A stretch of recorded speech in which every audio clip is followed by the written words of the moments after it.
కానీ frankly speaking ఒక ఇళయరాజా గారి వెస్టర్న్ సింఫనీ ఆర్కెస్ట్రాస్ అన్నీ వచ్చి తెలుగు పాటల్లో తమిళ పాటల్లో ఇముడుతాయని ఆయన ముందు ఎవరూ అనుకోలేదు, ఊహించుకోలేదు.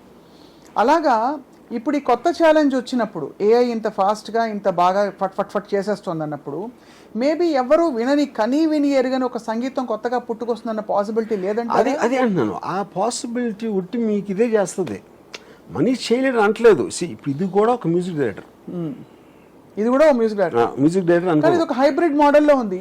హైబ్రిడ్ కాదు, అది మీరు అడిగిన దాన్ని బట్టి కదా. మీరు ఇండియన్ ఫోక్లో ఏమంటారా ఇది ఏమంటారా దానికి ఒక 500 స్టైల్స్, అది కూడా నాకు తెలియదు. 500 టైప్స్ ఆఫ్ మ్యూజిక్ ఉందని నాకు తెలియదు ఎంతవరకు ఏ వచ్చేవరకు.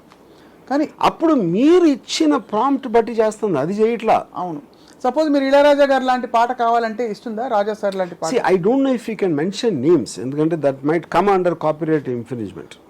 షూర్ అబౌట్ అది ఇప్పుడు.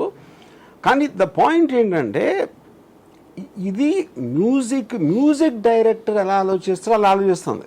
అవును, ఇప్పుడు ఇళయరాజా టైప్లో కావాలి అంటే ఇళయరాజా టైప్ ఏదో స్టైల్ ఉంటుంది కదా, దానికి ఏదో ఇండియన్ ఫోకో లేకపోతే ఏదో what ever Ilaiyaraaja uses, western classical అలాంటి వాడతారు కానీ ఆయన.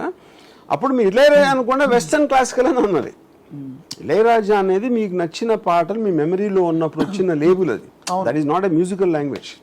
అవును, అంటే ఇళయరాజా గారు కూడా చాలా టైప్స్ చేశారు కదా, ఒకే సైడ్ టైప్ లో ఏం చేయలేదు. బట్ ఒక థీమ్ కనిపిస్తుంది, ఒక ఫ్లేవర్ కనిపిస్తుంది మోస్ట్లీ. కానీ నేను అదే అంటున్నా, అది టేస్ట్.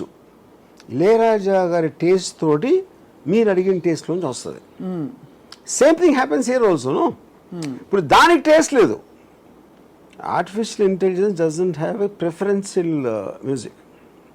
అదేం చేస్తుంది, మీరు అడిగిన ప్రాంప్ట్కి మీకు ఓపిక ఉన్నన్ని వర్షన్లు 10 సెకండ్లు ఇచ్చేస్తూ ఉంటుంది.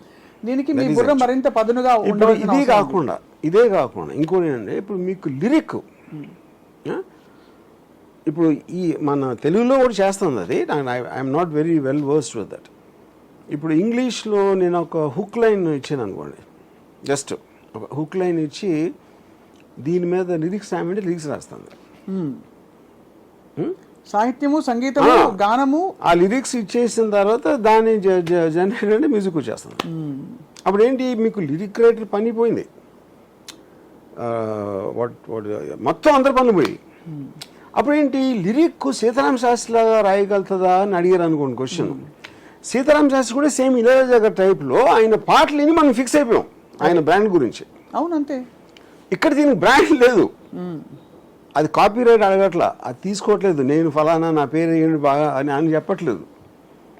It is giving your device to generate music to your taste. ఎవరైతే వాడుతున్నారో దాన్ని ఆ పర్టిక్యులర్ వ్యక్తి టేస్ట్కి ఇచ్చేస్తాను మ్యూజిక్. మీరు చెప్పే కీవర్డ్స్ ని బట్టి మీరు అంటే మీకు ఏ స్టైల్ కావాలి, నాకు మేలా ఫీమేలా ఇదా అదా అని ఇలాంటి అన్ని తీసుకొని బేసిక్గా. అయితే మరి ఒకటే దీనిలో ఉండే లిమిటేషన్ ఏంటంటే ఏఐలో ఇట్ ఇస్ డెరివేటివ్, అంటే it's derivative of what is already existing. అంటే 500,000 సాంగ్స్ ఉన్నాయనుకోండి, ఆ డేటాబేస్ ఆధారంగా ఇది కల్అవుట్ చేసి మీరు చెప్పిన కీవర్డ్స్ని బట్టి లాగి ఆ డేటా ఉండబట్టి ఇస్తుంది.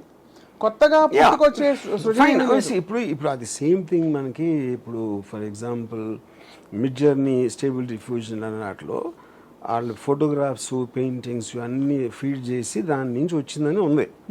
కాకపోతే సృష్టిలో ఏదైనా సరే ఒక ఇప్పుడు ఫర్ ఎగ్జాంపుల్ నా టేస్ట్ ఆఫ్ మ్యూజిక్ ఎక్కడి నుంచి వచ్చింది, నాకు ఆర్డి బర్మన్ సాంగ్స్ అయినా, కేవి మహాదేవన్ అయినా, ఇళయరాజా గారైనా, ఇందులో ఏదేది నచ్చిందో అనే దాంట్లోంచి ఆ మ్యూజిక్ నా మీద ఇన్ఫ్లుయెన్స్ చేసి నాకంటూ ఒక టేస్ట్ వస్తుంది. అవును, ఓకే. సో అది అన్నిట్లోంచి వచ్చింది కదా. ఇప్పుడు వాళ్ళందరికీ నేను ఇప్పుడు వాళ్ళ టేస్ట్ నుంచే నా టేస్ట్ వచ్చింది కాబట్టి వాళ్ళు దే కెన్ క్లెయిమ్. అదొక పాయింట్. రెండోది, అడ్వాన్స్మెంట్ ఆఫ్ టెక్నాలజీలో ఎలక్ట్రిసిటీ కనిపెట్టాడు ఒకడు, దాని తర్వాత 50 సంవత్సరాలకి ఏసీ కనిపెట్టాడు ఇంకోడు.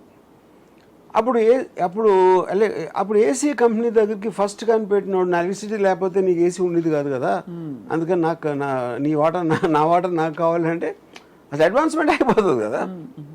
సో బేసిక్గా ఇంకోటి ఏంటంటే, ఇప్పుడు అది ఎక్కడి నుంచి మనం ఇచ్చిన ప్రాంప్ట్ ఏంటి, ఏమడుగుతున్నాం, అది ఎక్కడి నుంచి తీసుకుంది అని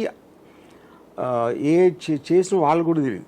అదే అప్పుడు దాన్ని అది ఏమవుతుందంటే ఒక చాలా సింప్లిస్టిక్ ఎగ్జాంపుల్, మీ నా దగ్గర ఏదో దొంగలు ఇచ్చారు, ఎవరో మీ దగ్గర ఒక బంగారం లేదు, ఇంకా 500 మంది దగ్గర దొంగలు ఇచ్చి అదంతా మెల్ట్ చేసేసి అటు వేరే ఆభరణాలు చేసిండు. అంతే. ఆ వేరే ఆభరణాలు చేసి వేరే వేరే వాళ్ళు తీసుకుంటున్నారు. అవి అప్పుడు నేను నా ఆభరణం ఎక్కడ ఉందో నాకు తెలీదు, దాంట్లోంచి వచ్చేది ఆ ఇంటర్లో నాది అది చెప్పడానికి వీల్లేదు, అది వాళ్ళకే తెలీదు ఎక్కడి నుంచి వచ్చిందని. ఇప్పుడు ఇది కొత్త టెక్నాలజీ కాబట్టి దానికి సంబంధించిన లాస్ కూడా లేవు అబ్సల్యూట్గా.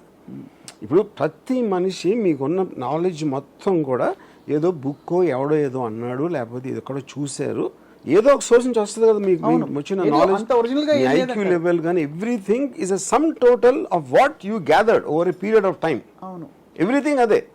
అప్పుడు వాళ్ళందరూ వచ్చి ఆ రోజు నువ్వు నా క్లాస్మేట్ కాబట్టి నేను మాట్లాడిన దాంట్లో ఇన్ఫ్లుయెన్స్ అయ్యావు నువ్వు, అదే నువ్వు సినిమాలో పెట్టావు అని ఆడు క్లెయిమ్ చేసినట్టు ఉంటుంది.